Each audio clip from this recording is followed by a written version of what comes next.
up as a kid, how did you perceive the OGs of the neighborhood? Growing up as a kid, perceiving the OGs, you have different forms of OGs. You have OGs that are quote unquote actually OGs that are actually active and push that line and do what they do. And then you got OGs that are in the neighborhood, no discredit to them, but they not the actual ones putting in the work, doing things like that. And then you have some OGs that, maybe the lifestyle or upbringing, whatever the case may be, are not as mentally as strong as certain OGs, and they might have drinking habits, drug problems, whatever the case may be. But nevertheless, they are OGs. So you looked up to a lot of the older guys? Absolutely, absolutely. As far as this Crippin' go, the Raymonds have a rich history, and a lot of my OGs are their names are synonymous with Crippin'. So being a Raymond, it was always something to live up to, so to speak, because certain foundations were set inside of prisons and also outside of prisons that we necessarily had to live up to. It was a must. What would you say to the critics that would say, why would you look up to people that's destroying the black community? Well, as a child, you don't see as destroying your own community, because you got to think on that dummy box, which is I'm talking about the television. Those things are projected in our household. So for us to look outside or go outside and see it outside of our window, we think that's just a natural occurrence, and that's the way life's supposed to be, growing up in the hood, quote unquote. Trucks. It's crazy that you mentioned the square thing, because for the first time in my life, I'm doing square business. You know what I'm saying? And it's funny, just from the highs and the lows of being in the streets and hustling and state to state, selling drugs and doing all kind of stuff, to now, I would say the best years of my life, minus the youth, doing the right thing and being a positive example, and having the opportunity to raise my children. That's a blessing. Absolutely, absolutely. Did you play any sports growing up? Oh yeah, baseball, football. I think I'm one of the few black men on the earth that has no basketball skills at all. But absolutely, I had a passion for baseball and football. Still actually play softball as I'm quote unquote up in age. So I try to stay active with it. How many people you know that gangbang that could have played pro baseball, football, and basketball? Oh man, they got all-star teams inside those jail systems. I knew a bunch of them. It's a couple of guys that made it to the NBA. Actually went to the same high school, Lusinger, that I went to. I know a bunch of them. And it's crazy because some of the guys I still play softball with, I remember, hearing about them in high school, whatever the case may be. But we succumbed to the streets, and that's just what it was. The streets had a bigger calling than the sports did. So you're part of the baseball league? Oh yeah, absolutely. My homies, along with a couple of other neighborhoods or other tribes, came together and formed a softball league, and it's a bunch of different neighborhoods. I won't say their neighborhoods on cam for whatever the case may be, in case they don't want it or not, but it's a collective throughout the county of Los Angeles, LA, Compton, and just basically South Central LA. About 10 separate neighborhoods and came together, and they do something that's positive for the community as far as intervention with the youth and things like that. So definitely look up to my homeboys for even incorporating that and starting something. Yeah, I seen you guys made the news last year. Yeah. I didn't actually play last year. I had moved to Vegas, but I was very aware of everything that was going on as far as the homies and what they was doing with the positivity and the change in the community. So this is your first year in the league? No. This is actually my second. I was there when it kicked off, 2016. Well, actually, when they started it back up, and yeah. So this is my second, and second out of 3, and so I'm looking forward to it. Actually, it kicks off June 3rd. It kicks off our first game, whatever, and all the neighborhoods will be there, and we'll be doing it like that. Well, that one line you got about Ken Griffey and his shit went famous. So I gotta ask you, what position you play? Oh, my actual natural position is left field, but being that I'm not as young as I used to be, I actually play a little bit of places. Depending on how them hamstrings are, I might get in right field. But yeah, I'm a natural outfielder, man. It is what I do. It's like second nature. See, that's another thing these youngsters don't know about. Pulling hamstrings and runs and shit. Absolutely, absolutely, man. When after we play, if we play on a Saturday or Sunday, man, I'm not back all right till Wednesday or something. And I never thought I'd see the day when I used to hear the stories from different homies and older elders in the community saying you ain't gonna be able to move around like you used to. But if you live long enough, and I'm glad I have, I enjoy the pain.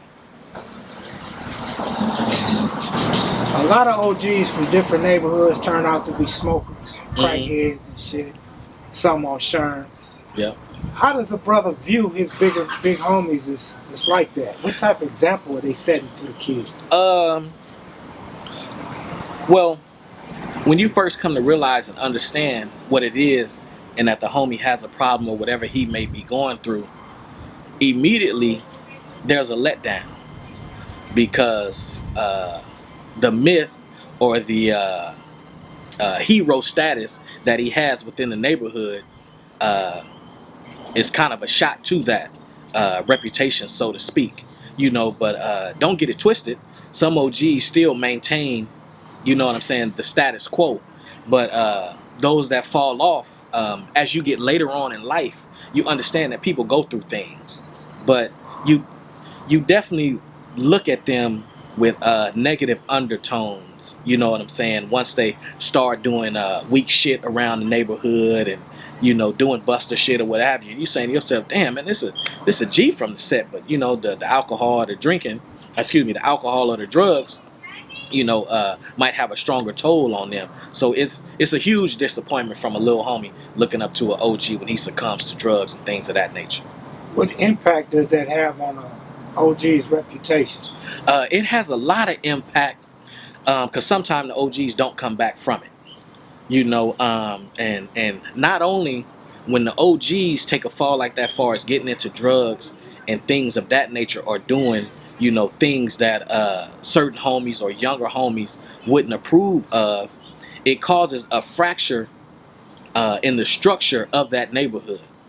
Because you got to remember, the G is the one who lays the foundation and sets the order and the course and the example for everything that's going to go on, be it negative or positive. So you catch a hot one, you go to prison, your mother died when you're in prison, you come home for the first time in your life, you're functioning out without a mother. Oh, man. Did you ever think of turning to drugs? Oh, no. Absolutely not.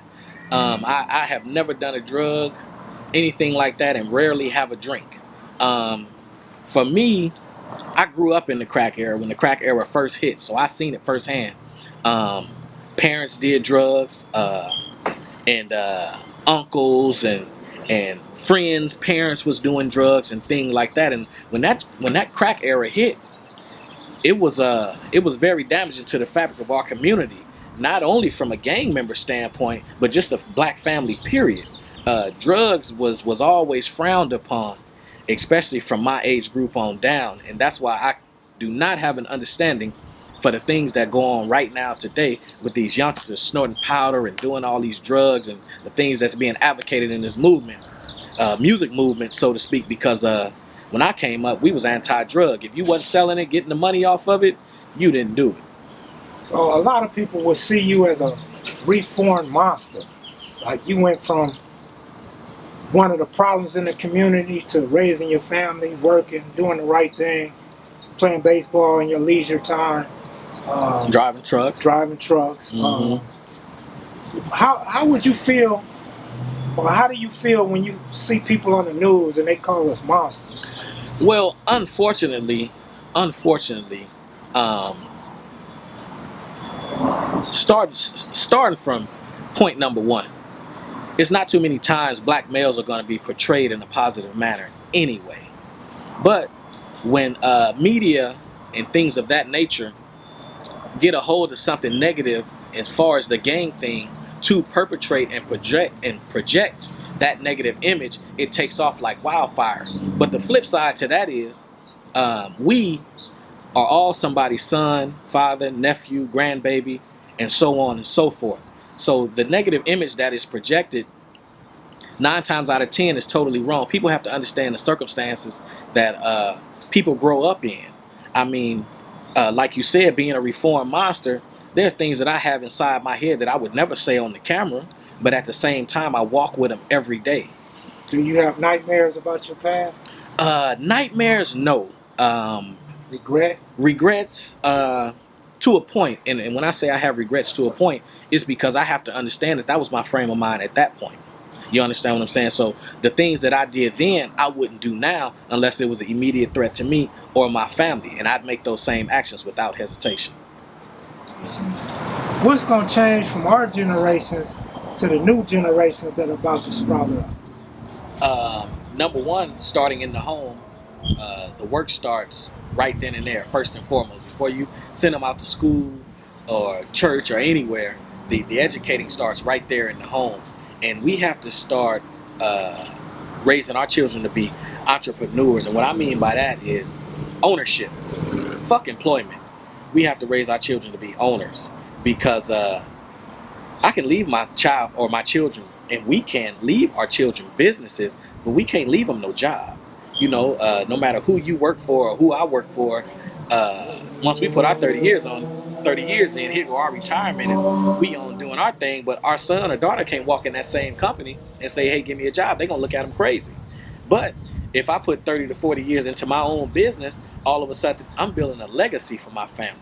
You know, instead of working for any corporation, just say McDonald's. If you work for McDonald's for 3 years, there's no reason you should work for McDonald's for 4 years.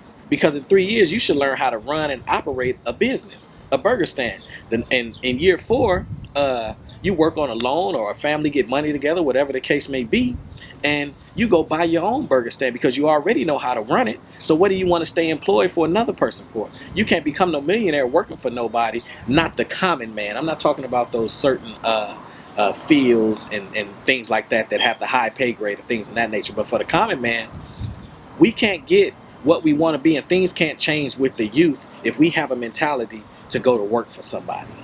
So you're driving trucks right now, right? Absolutely. Where you going to be in the trucking industry in 4 years? In the 4 years, I should own a fleet of trucks. In 4 years. In 4 years, I should own a fleet of trucks. Right now, I'm getting the game of how things run and being ran, the intricacies. And with a partner of mine, I plan on start next year, which is a couple of months away, start next year, owning my own truck. Start with one, go with two. Like I said, I've been hustling all my life. I don't know nothing else but to flip whatever. How important is it to have a good woman? Oh my God, man, Cam Mac, hey, this is about gang history and things of that nature, man. You gonna turn this into some mushy, man. But you can be laying down with a person or lay down with a person every single night of your life, and you guys can be working with 2 separate goals, 2 separate minds, and everything, and actually burning both ends of the candlestick.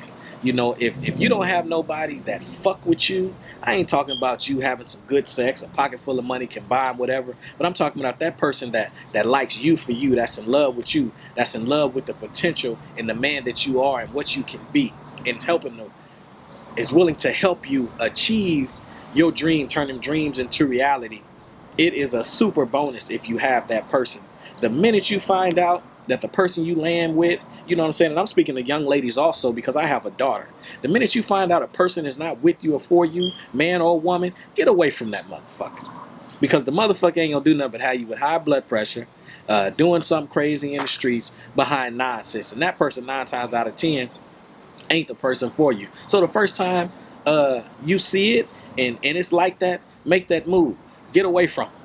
When the home is right, the money's right. Absolutely. Listen, man, they say happy wife, happy life, but boy, when you got a happy man, the house will stand.